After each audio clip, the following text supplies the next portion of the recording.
Build Sri Lanka exhibition එකත් එක්ක දැන් අපි මේ එකතුලා ඉන්න වෙලාවේ මේ අපි ඇවිත් ඉන්නේ ඉදිකිරීම ශාස්ත්‍රයේ තියෙන අති දැවැන්ත වගේම ප්‍රවීණතම ආයතනයක වෙළඳ කුටියකට. ඉතින් අපි එයාලගෙම ගිහින් අහමු මෙතන තවත් මොන වගේ සේවාවක් ඔයාලට ලබා ගන්න පුළුවන්ද කියලා.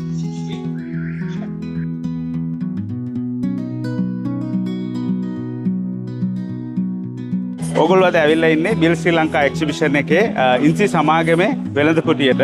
ඉතින් ලංකාවේ එකම සිමෙන්ති නිෂ්පාදකයෝ හැටියට අපි මේ මැයි මාසේ 22, 23, 24 පුරාවටම අපි මේ BMICH එකේ මේ එක්සිබිෂන් එකේ ඉන්නවා. ඉතින් ඕගොල්ලෝ සියලු දෙනාටම අපි ආරාධනා කරනවා ඕගොල්ලෝගේ සිහින නිවහන ගොඩනගා ගන්න. සියලුම උපදෙස් සියලු ඉදිකිරීම් ශාස්ත්‍රයේ සියලුම ගැටලු ඔයගොල්ලන්ට මෙහිදී निराකරණය කරගන්න පුළුවන්. ඉතින් හොඳ අවස්ථාවක්. ඔයගොල්ලන්ට සියලු දෙනාටම අපි ආරාධනා කරනවා වෙළඳ කුටියට එන්න කියලා.